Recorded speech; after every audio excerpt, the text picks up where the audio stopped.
Yang namanya meninggal itu berpisah nyawa dengan jasad ya, dicabut oleh malaikat Jibril. Sakitnya luar biasa itu. Nah setelah itu setelah itu kita dibungkus, dimandikan, dibungkus atau dikafani, dikubur. Salah satunya ikut ke alam kubur, terus keluarga harta akan pulang lagi. Berarti kita sendiri amal baik dan amal jelek bawa ke alam kubur.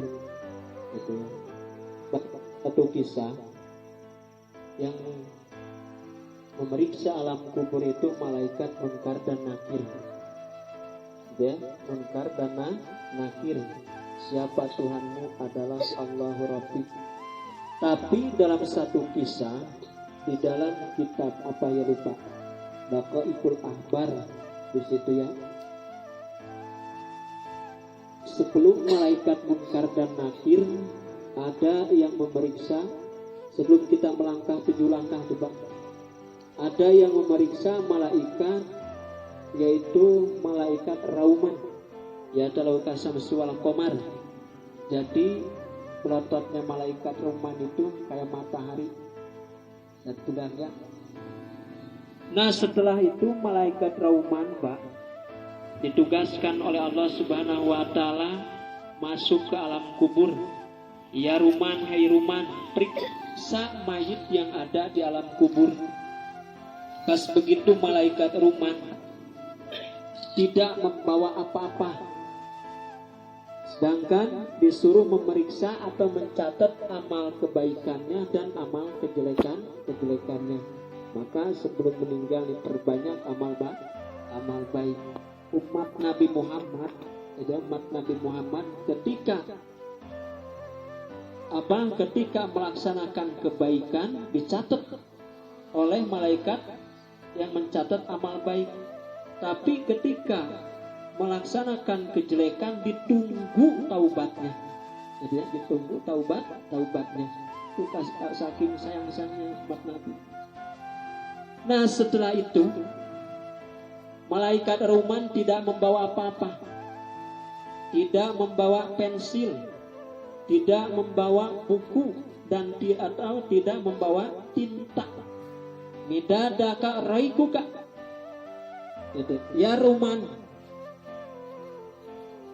tintamu adalah ludahmu. Nah pas begitu malaikat Rauman tidak membawa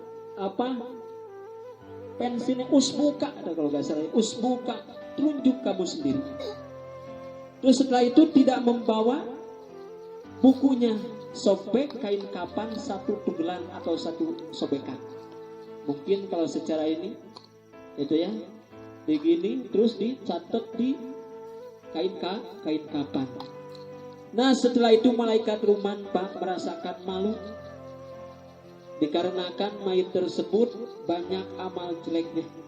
Setelah itu malaikat Rauman membawa iman, yaitu mukul malaikat Rauman kepada mayit tersebut. Nangis izin malaikat Rauman melihat mayit banyak amal jeleknya, yaitu mayit yang sering meninggalkan sholat 5 waktu. Nah ini ngeri ya, jaga sholat yang 5 waktu, apalagi dengan berjamaah. Gitu ya. Sebab di dalam kitab Watar Kulpardi meninggalkan kewajiban gitu ya, sholat berjamaah bahkan termasuk dosa juga Pak. Itu saking sunat gitu ya, tapi dikukuhkan atau ditetapkan. Gitu ya. Sebab di situ sholat berjamaah, barang siapa yang menjaga sholatnya 5 waktu, maka Allah Subhanahu wa Ta'ala akan memberikan 5 perkara. Salah satunya itu ya, ketika melintasi Shiratal Mustaqim seperti Mubarakul Habib ya, saking cepatnya itu salah satunya. Gitu ya. Sebaliknya, ini kalau ini semua ya, sebaliknya barang siapa yang tidak bisa menjaga sholat yang 5 waktu, maka Allah Subhanahu wa Ta'ala akan memberikan 12 pahala. Gitu ya. 4 ketika di dunia, 4 ketika di alam kubur, 4 ketika di yaumul kiamat. Ya, ketika di dunia Allah akan hilangkan keberkahannya min kasbi marijin, baik dari kasabnya maupun dari maupun atau dari pekerjaannya. Jaga sholatnya 5 waktu. Ini senang gitu ya. Jaga sholat yang 5 waktu. Di sini ada musola, di sana ada masjid, ramaikan. Kalau masjidu ma'murun bisolati di jamaah, hiasi masjidmu, ramaikan masjidmu dengan sholat berjamaah. Ya. Nah setelah itu lalu malaikat munkar dan nakir, gitu ya.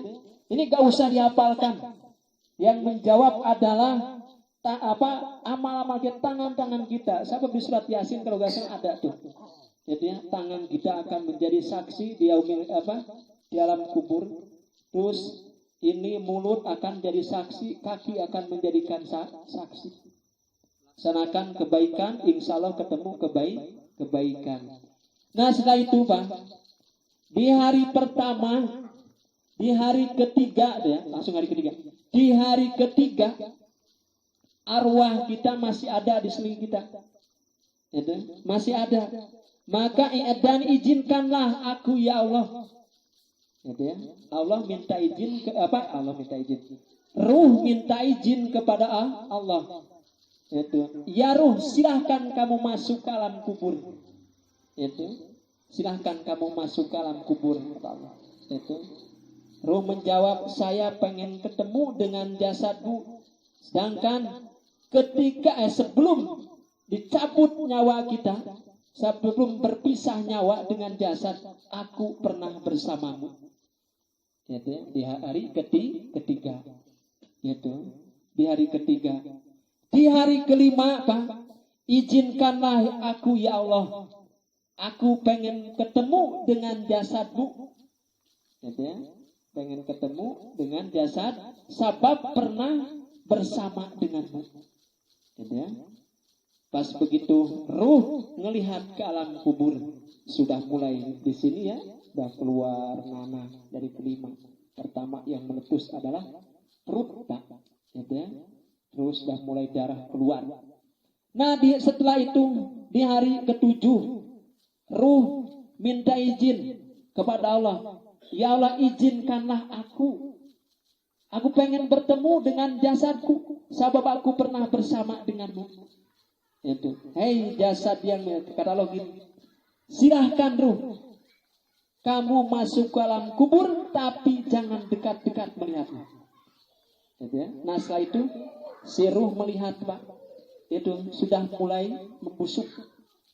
Gitu ya. Sudah mulai membusuk. Tapi insya Allah Allah yang yang orang hafal Al-Quran, tahfiz Quran, insya Allah dijaga, gitu ya. Jasad kita dijaga oleh Allah Subhanahu Wa Taala. Gitu ya. Yang nggak bisa hafal Quran ya kulhu atau dan lain sebagainya. Nah setelah itu malaikat ruh melihat dengan jauh. Itu. Hei jasadku yang hina ini. Itu. Ketika di alam dunia ada teman, ada keluarga, ada saudara, ada tetangga. Ini adalah tempatmu, tempat kesedihanmu dan tempat kebahagiaanmu. Itu mungkin di situ ada nikmat kubur dan ada siksa kubur. Itu ya. Perjalanan kita masih jauh. Yaitu tanging dalam kubur. Itu ya. Dibangkitkan oleh Allah Subhanahu Wa Taala, di situ dikumpulkan, dimauqif oleh Allah Subhanahu Wa Taala, menghadap Allah Subhanahu Wa Taala. Terus itu alam panjang, itu masih panjang perjalanan kita. Setelah itu melintasi Shiratal Mustaqim, jembatan Shiratal Mustaqim, Pak, di situ dijelaskan di dalam kitab Daqaiqul Ahbar. Jadi satu jembatan yang diciptakan Allah Subhanahu Wa Taala, di bawahnya neraka jahanam. Itu rambut satu dibagi 7. Nanjak, datar, dan turun perjalanan 3.000 tahun. Padahal di situ ada 7 gardu atau 7 pos. Ya, bukan pos bagong ini ya, 7 pos. Gitu ya. Ditanya oleh Allah Subhanahu wa taala, yang pertama akan ditanya oleh Allah Subhanahu wa taala masalah keimanan. Keimanan kita, keislaman kita kepada Allah Subhanahu wa taala. Terus sampai pos 1, kedua, ketiga, ketiga dan ketujuh. Kedua akan ditanya masalah sholat. Ketiga ditanya masalah bab wudu, bab adusnya, dan yang ketujuh adalah ditanya masalah baik dan tidak baiknya kepada orang tua. Itu ya. Di situ ketika melintasi Siratal Mustaqim ada seperti halilintar, terus ada kepala yang di bawah, kakinya di atas, ada yang nyantai, sedangkan di bawah itu neraka jahanam.